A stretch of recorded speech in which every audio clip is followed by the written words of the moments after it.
चलिए आज हम प्रकाश के परावर्तन वाले चैप्टर के बारे में वन शॉट करने वाले हैं कि आज हम पढ़ने वाले हैं मानव नेत्र के बारे में। तो चलिए चलते हैं।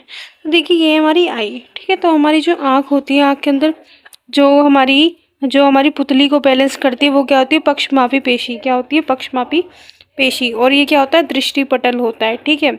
और नेत्र क्रिस्टलीय लेंस होती हैं। और जो क्रिस्टलीय लेंस और कॉर्निया के बीच में वाला जो द्रव होता है उसे नेत्रोद कहते हैं, ठीक है। और काचा द्रव किसे कहते हैं? जो हमारी आँख में भरा भरा होता है, वाइट वाइट, उसे हम काचा द्रव बोलते हैं। और उसके पीछे क्या होती है? दृष्टि पटल। दृष्टि पटल क्या होती है? रेटिना, जहाँ पे क्या होती है? इमेज बनती है। तो जहाँ से क्या होती है? इमेज बनने के बाद जो सिग्नल जाता है वो जाता है द्रव तंत्रिकाओं के अंदर। तो चलिए मानव नेत्र के बारे में हम थोड़ी थोड़ी बातें कर लेते हैं। देखिए जैसे हम आंखें बंद करते हैं, हम कोई भी वस्तु देखते हैं, उनके गंध, स्वाद, उनके द्वारा उत्पन्न ध्वनि जो भी है उनको स्पर्श करना, मतलब छूना, सीमा पहचानना, आंखों को बंद करके रंगों को पहचानना, इस प्रकार समस्त ज्ञानेंद्रियों में मानव नेत्र सबसे अधिक महत्वपूर्ण होता है।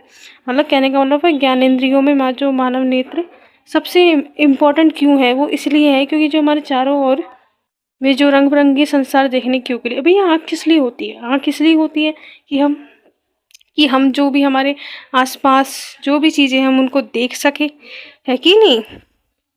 देखो जैसे लेंस है, निकाय एक प्रकाश सुग्राही पर्दे, जिसे रेटिना या दृष्टि पटेल कहते हैं। तो रेटिना, दृष्टि पटेल क्या है? ये तो मैंने क्या बोला, जहाँ इमेज बनती है उसे क्या बोलते हैं? रेटिना यानी दृष्टि पटेल। तो प्रकाश एक पतली झिल्ली में होकर नेत्र में प्रवेश करता है। झिल्ली को कॉर्निया सूक्ष्ममंडल कहते हैं। जैसे देखो प्रकाश आएगा तो कहाँ? कॉर्निया में एंटर होगा। एंड देन नेत्र गोलक के अग्र पृष्ठ पर एक पारदर्शी उभार बनाती है, ठीक है। अब क्या होता है कि जो नेत्र गोलक होता है उसकी आकृति लगभग कैसी होती है? गोलाकार होती है, ठीक है। हमें पता है भैया, हमें पता है। हमें भाई इसका व्यास कितना होगा? एक तरीके से इस क्या सर्कल टाइप में है। तो भाई सर्कल टाइप में है तो इसका व्यास ये वाला जो लाइन में, देखिए मैं आपको समझाने की थोड़ी कोशिश करती हूँ, ठीक है। तो देखिए जैसे क्या होता है कि ये है हमारी आँखें, ठीक है। ये हमारी आँखें गोल गोल, ठीक है। ज़्यादा अच्छा नहीं बना पा रही मैं, देख लीजिए आप। आँखें गोल गोल है और यहाँ है हमारा लेंस, ठीक है। तो ये वाला एरिया क्या बना रहा है? ये बना रहा है हमारा व्यास। क्या बना रहा है? हमारा व्यास। समझ में आगे नेत्र प्रवेश करने वाली प्रकाश किरणें हैं, उनका जो अपवर्तन कॉर्निया के भारी पृष्ठ पर होता है। कॉर्निया का भारी पृष्ठ पे होता है, ठीक है। प्रकाश किरणें गई वहाँ से रिफ्लेक्ट होगी और रिफ्लेक्ट के पास चली जाएंगी। अब देखो यहाँ पे पारितारिका किसे कहते हैं? तो देखो क्रिस्टली जो लेंस होती है ना, विभिन्न दूरियों पर रखी वस्तुओं को रेटिना पर फोकस करने के लिए आवश्यक दूरी में सूक्ष्म समायोजन करती है। कॉर्निया के पीछे एक संरचना बनाती है जिसे पारितारिका कहते हैं। तो बेटा जो पारितारिका थी वो क्या करती है?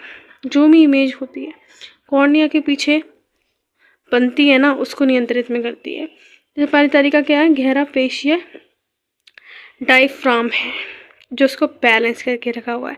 अब पुतली के साइज को जो नियंत्रित करता है, मतलब पुतली का फैलना और सिकुड़ना किसके द्वारा होता है बेटा? पारितारिका के द्वारा। अब पुतली है वो नेत्र में प्रवेश करने वाले प्रकाश की मात्रा को नियंत्रित करती है कि प्रकाश इतना आएगा या इतना आएगा, तो उसको और नियंत्रित करती है पुतली। अब अभिनेत्र लेंस रेटिना पर किसी वस्तु का उल्टा और वास्तविक प्रतिबिंब बनाता है।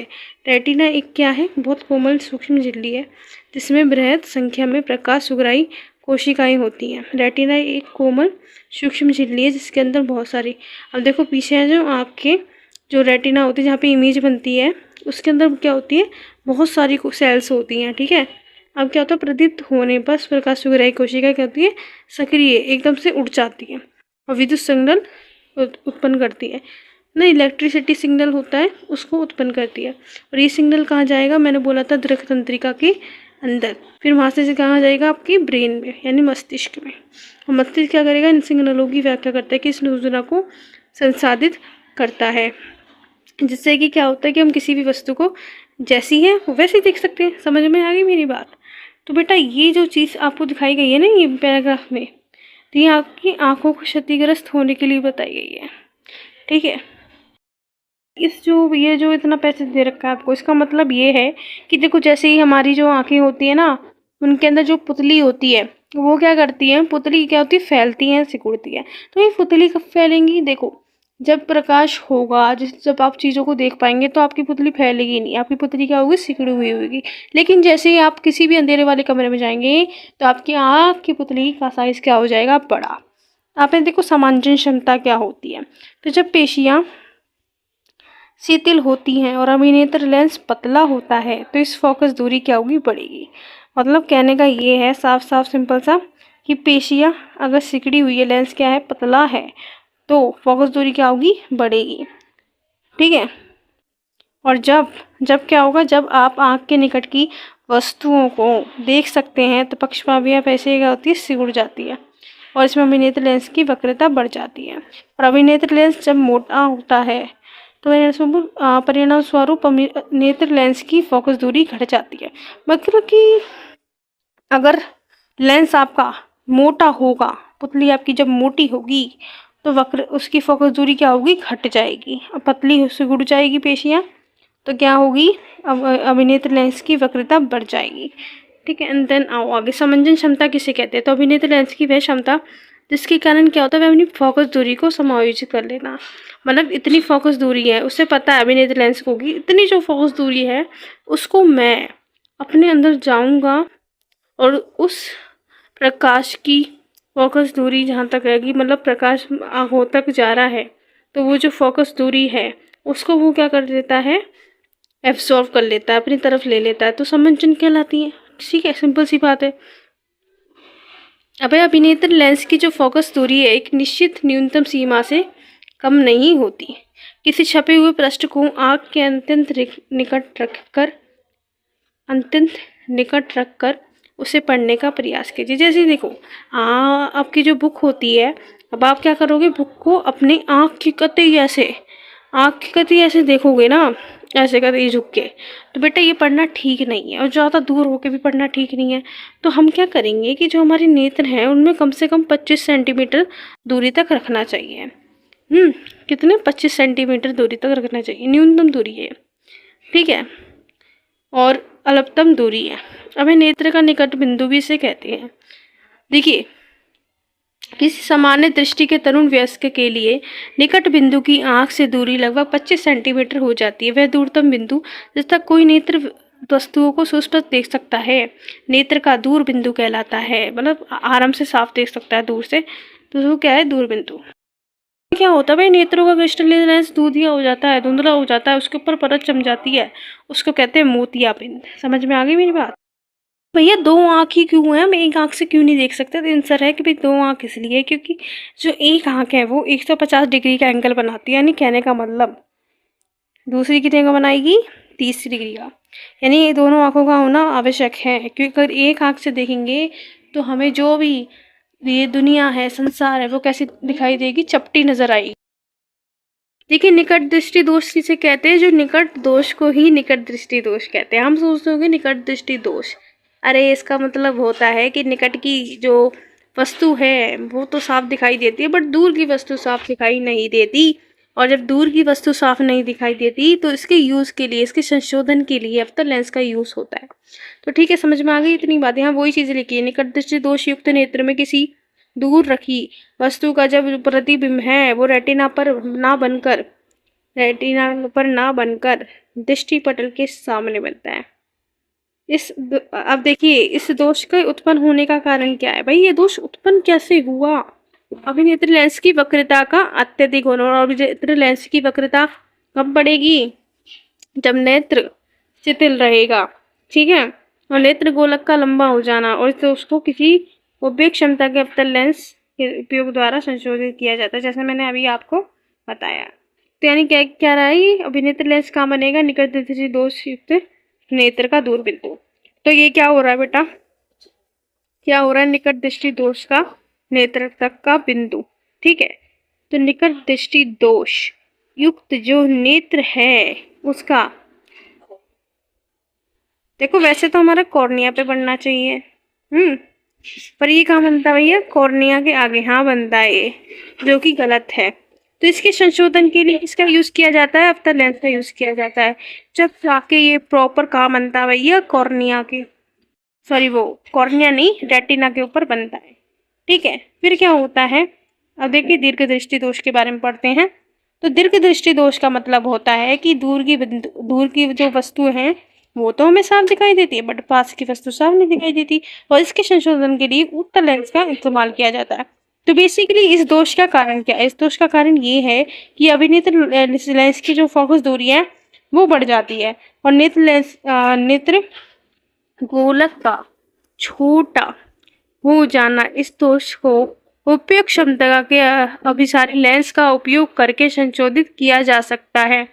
समझ में आ गई मेरी बात? कहने का मतलब क्या कह रहा है कि देखो दोषयुक्त दीर्घ दृष्टि दोषयुक्त, इसमें क्या हो रहा है कि बंदे को क्या हो रहा है, दीर्घ दृष्टि दोष में दूर का तो दिखाई दे रहा है पर पास का दिखाई नहीं दे रहा। क्यों? क्योंकि जो उसकी इमेज है वो रेटिना के वहाँ बन रही है, पीछे बन रही है। तो उसको रेटिना पर लाने के लिए हम किसका यूज़ करते हैं, यूज़ करते हैं हम उत्तल दर्पण का, उत्तल लेंस का। एंड देन जरा दृष्टि दोष। तो बेटा इसमें क्या होता है, इसमें सिंपल सी बात है ना, इसमें हमें पास का दिखाई देता ना इसमें हमें दूर का दिखाई देता। अब आप कह रहे हो मम्मी पास का दिखाई नहीं देता दूर का दिखाई नहीं देता, यानी कहने का मतलब वो बेचारा अंधा तो नहीं है? नहीं यार नहीं, अंधा नहीं है, अंधा नहीं है वो। उसकी मतलब पास की मतलब उसे निकट दृष्टि दोष भी है और उससे दीर्घ दृष्टि दोष भी है। तो इसके लिए एक डॉक्टर ने हल निकाला है। तो इस यूज़ के लिए क्या लगाई जाती है, द्विफॉक्सी लेंस यानी बायोफोकल्स लेंस। कहने का मतलब इसके अंदर क्या होगी, कॉनकेव लेंस भी होगी और कॉन्वेक्स लेंस भी होगी। ठीक है, तो ये आप अकॉर्डिंग टू क्वेश्चन आप सॉल्व कर लेना। एंड आगे पढ़ते प्रिज्म से प्रकाश का अपवर्तन नॉट परावर्तन। ठीक है, तो ये पृष्ठ एक दूसरे से पर झुके होते हैं, दो पार्श्व फलकों के बीच के कोण को प्रिज्म कोण कहते हैं। तो चलिए प्रिज्म के बारे में पढ़ते हैं। देखिए फिर आगे आ जाइए। अब देखिए पढ़ते हैं, चलो देखो क्या होता है ना कि जो त्रिभुजकार आधार और 3 आयताकार फलक होते हैं। तो भैया ये जो हमारा प्रिज्म होता है, क्या होता है, हमारा प्रिज्म होता है। तो इसके अंदर क्या होते हैं, 3 तो त्रिभुजाकार होते हैं, 2 इसमें क्या होते हैं, आयताकार होते हैं। ठीक है, अब देखिए आगे चलते हैं। तो ये जो पैराग्राफ है इसको पढ़ने की कोई ज़रूरत नहीं है, क्योंकि इसमें बेसिक सी बात है, कुछ कुछ चीज़ें इसमें इम्पोर्टेंट है जो मैं आपको बता देती हूँ। ठीक है, देखिए जैसे एड्स है, हेपेटाइटिस बी है, ऐसी हेपेटाइटिस बी और सी है, और आपका रेबिस है, और आपका एक्यूट लेकोमिया है, आपका टेटनस है, आपका हेजा, आपका मेनिनगिटिक्स एंड इंसेफेलाइटिस है। तो ये क्या है, जो ऐसे लोग जिनको ऐसी जो बीमारियां होती हैं तो वो नेत्रदान नहीं कर सकते। बेसिकली मैं बात बताऊं, अगर इन कारणों से अगर इंसान की मृत्यु हो जाए तो वो नेत्रदान नहीं कर सकता। ठीक है, इसमें बस यही इंपॉर्टेंट बात थी मैंने जो आपको बता दी। एंड देन देखिए यहाँ पे क्या होता है, सुनिए ध्यान से। अबे ये प्रिज्म, माना ये प्रिज्म है, ठीक है, इसमें क्या हो रहा है, इसमें क्या हो रहा है, ध्यान से सुनो मेरी बात। तो देखो ये है आपतित किरण, यहाँ से हमने टॉर्च ली, ठीक है। अब टॉर्च से क्या होगा, टॉर्च से क्या होगा, टॉर्च से ये होगा कि यहाँ से जो किरण है वो परावर्तित होने के पश्चात, मतलब वो परावर्तित किरण नहीं होगी, और परावर्तित होने के बावजूद ये क्या होगी, अपवर्तित किरण। ये क्या होगी, जैसे हमने यहाँ टॉर्च चलाई, टॉर्च चला के वो क्या होगी, सीधी जाएगी, सीधी से फिर ऐसे मुड़ जाएगी, है कि नहीं, सीधी जाएगी फिर सीधी से ऐसे मुड़ जाएगी। समझ आओ, इसमें बस यही बात है, ज़्यादा कुछ है नहीं। चलिए आगे बढ़ते हैं। तो आगे बढ़ते हैं, देखते हैं हम विचलन कोण क्या होता है। तो देखिए प्रिज्म की जो विशेष आकृति के कारण जो निर्गत कोण और आपतित किरण की दिशा से एक कोण बनता है, इस कोण को विचलन कोण कहते हैं। अरे कांच के प्रिज्म द्वारा श्वेत प्रकाश का विक्षेपण कैसे होता है, मतलब श्वेत प्रकाश का विक्षेपण कैसे होता है कि नहीं। भैया आकाश नीला में क्यों दिखाई देता है, काला क्यों नहीं दिखाई देता, है कि नहीं। चलो आगे पढ़ते हैं। देखिए हमारा जो इंद्रधनुष होता है ना, आपने उसको कभी ना कभी तो ज़िंदगी में जरूर देखा होगा। है कि नहीं। तो इंद्रधनुष के जो विभिन्न रंग होते हैं तो किस प्रकार प्राप्त किया जाता है, तो चलिए आगे देखते हैं। तो देखिए ये रहा हमारा प्रिज्म, क्या है ये, एक कांच का प्रिज्म है। तो इसमें क्या होता है, जैसे हमने टॉर्च डाली, टॉर्च का रंग कैसा भैया, वाइट, बिल्कुल सफेद। अब सफेद टॉर्च जैसे ही डाली तो भैया प्रिज्म क्या है, सफेद। तो उससे क्या होगा, आपके रिफ्लेक्ट होकर आपके पास वाइव नामक स्पेक्ट्रम, वाइव ग्योर नामक जो स्पेक्ट्रम है वो आपको दिखेगा यहाँ में, मतलब रेड कलर दिखेगा और आपको वॉयलेट रंग, यानी मतलब बहुत सारे रंग दिखेंगे, एक तरीके से 7 रंग दिखेंगे। तो इसमें देखो जो रेड कलर होता है ना, हमारा जो रेड कलर होता है, तो उसका जो अल्फा होता है यानी जिसकी तरंग दैर्घ्य होती है वो क्या होती है, ज़्यादा, लेकिन इसका जो अपवर्तनांक है वो क्या होता है, बहुत कम। लेकिन अगर हम वही बात करें वॉयलेट की यानी बैगनी रंग की बात करें, तो उसकी तरंग दैर्घ्य क्या होती है, बहुत कम, लेकिन उसका अपवर्तनांक कितना होता है, बहुत ज़्यादा। यानी कहने का मतलब रेड कलर में हमें कोई भी कलर अच्छी तरीके से नहीं दिख सकता, पर लेकिन बैगनी कलर और सारे कलर हमें अच्छी तरीके से दिख सकते हैं। मतलब एक तरीके से बोले रेड कलर क्या है, एक हाईलाइट कलर है। ठीक है, समझ में आ गई ये बात। अब देखो विक्षेपण किसे कहते हैं, तो प्रकाश के विभिन्न वर्णों में विभाजन को विक्षेपण कहते हैं। तो देखो यहाँ पे क्या होता है, प्रकाश है, ठीक है, प्रकाश क्या हो रहा है, बहुत सारे रंगों में विभाजित हो रहा है, तो इसको विक्षेपण कहेंगे, सिंपल सी बात है। चलिए आगे चलते हैं। देखिए फिर अब आपने देखना होगा कि 7 रंगों में विभाजित होता है, हमें पता है। तो लाल प्रकाश सबसे कम झुकता है जबकि बैगनी रंग सबसे अधिक झुकता है, मैंने आपको बता दी। ठीक है, फिर क्या होता है, आइजैक न्यूटन थे भैया, सर्वप्रथम सूर्य का स्पेक्ट्रम उन्हीं ने कांच की प्रिज्म द्वारा उपयोग किया गया था।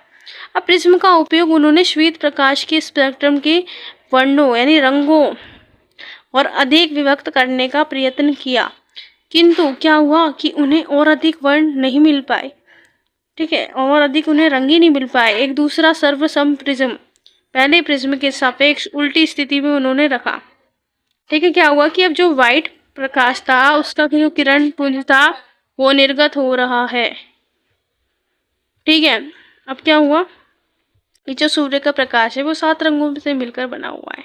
ठीक है, अब देखिए श्वेत प्रकाश किसे कहते हैं, तो जो प्रकाश होता है, जो सूर्य के प्रकाश में जो स्पेक्ट्रम बनता है उसे हम श्वेत प्रकाश कहते हैं।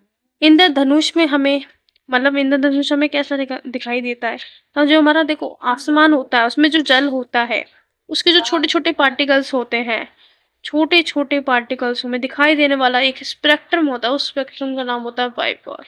तो वाइवगॉर स्पेक्ट्रम के से क्या होता है, वो जल की सूक्ष्म बूंदों द्वारा सूर्य के प्रकाश में परिक्षेपण के कारण प्राप्त होता है।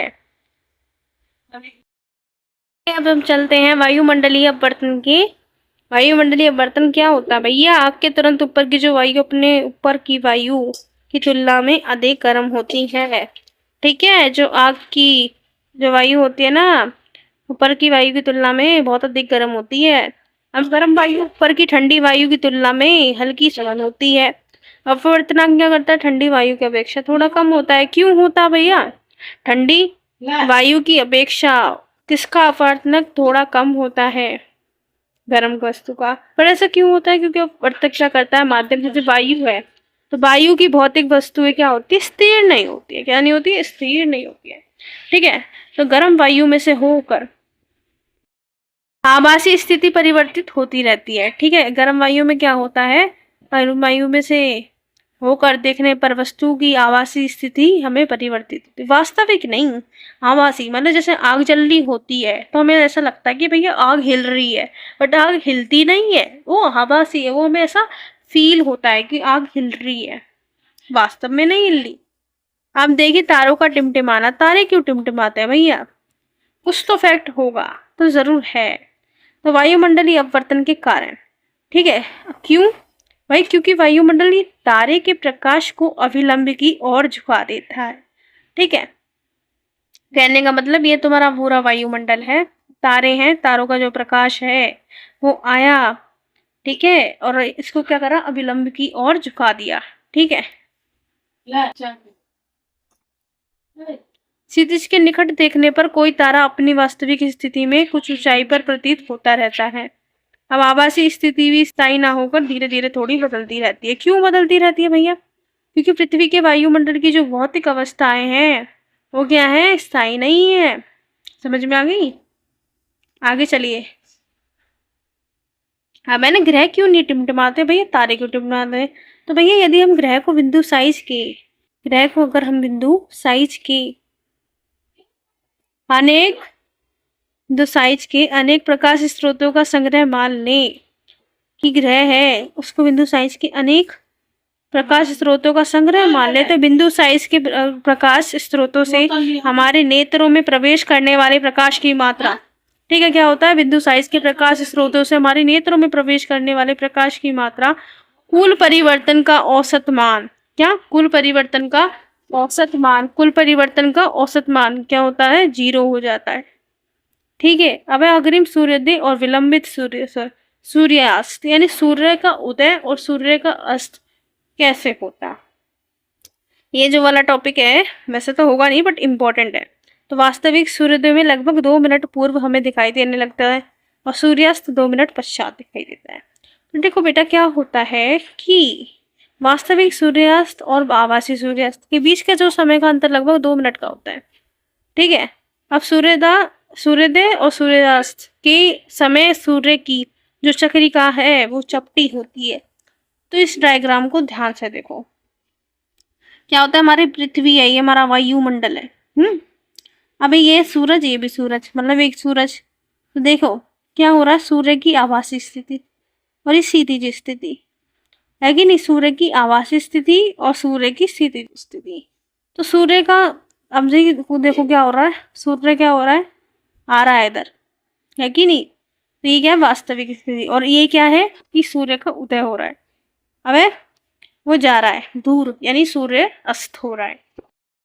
टिंडल प्रभाव किसे कहते हैं? तो बेसिकली टिंडल प्रभाव के बारे में आप क्लास 9th में पढ़ चुके हैं कि जो नीले प्रकाश, देखो यहाँ से देखो कि प्रकाश का वर्ण कणों का साइज पर निर्भर करता है। इस सूक्ष्म कण मुख्य रूप से नीले प्रकाश को प्रकीर्णन करते हैं, जबकि बड़े साइज के कण अधिक तरह के प्रकाश को प्रकीर्णित करते हैं, है कि नहीं। अब स्वच्छ आकाश हमें नीला रंग का क्यों दिखाई देता है? भैया वो इसलिए दिखाई देता है क्योंकि जो अंतरिक्ष में जो बैठे हुए यात्री होते हैं ना, अंतरिक्ष वाले, उनको जो आकाश है वो नीला दिखाई देता है। क्यों नीला दिखाई देता भैया? वायुमंडल अपवर्तन के कारण। वहाँ क्या होता है, यहाँ क्या है, वायुमंडल है कि नहीं।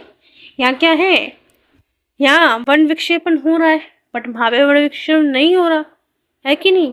इसलिए हमें आकाश का रंग नीला दिखाई देता है क्योंकि हम धरती पर रह रहे हैं, है ना। यहाँ सूर्य का प्रकाश आ रहा है, इसलिए हमारा टॉपिक ज़्यादा इम्पोर्टेंट नहीं है। ठीक है, तो इसको हम छोड़ देते हैं।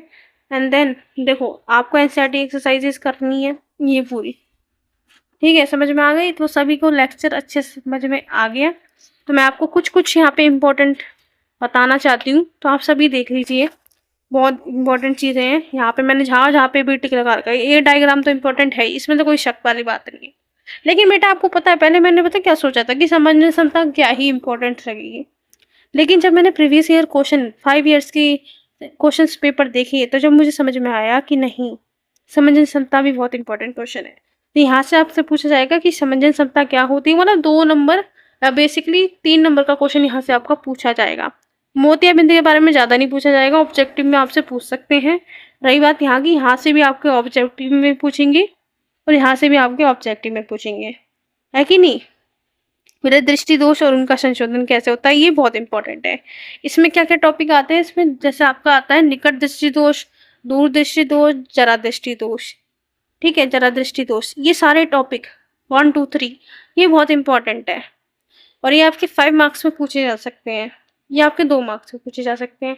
फिर प्रिज्म से प्रकाश का अपवर्तन, ये भी बहुत मोस्ट इंपॉर्टेंट है। इसमें आपसे ये कुछ नहीं पूछा जा रहा है ना, इसमें आपसे ये पूछा जाएगा, ये जो डायग्राम आपको मिल रहा है ना देखने को, ये डायग्राम आपको पेपर में बनाना पड़ सकता है। ठीक है, फिर है देखो आ जाओ, कांच से प्रिज्म के श्वेत प्रकाश का विक्षेपण, ये बहुत इंपॉर्टेंट है और इनमें से भी बहुत सारे मोस्ट ऑफ द आंसर इसी के अंदर से बनते हैं। 5 मार्क्स के तो मैं नहीं कहूँगी, बेसिकली 3 मार्क्स के यहाँ से आंसर बनते हैं। फिर है वायुमंडलीय अपवर्तन, तो इसमें जो मोस्ट इम्पोर्टेंट है ना, मोस्ट इम्पोर्टेंट है जो उसके अंदर, वो है तारों का टिमटिमाना। चैप्टर समझ में आ गया होगा, मैं आशा करती हूँ। बाय।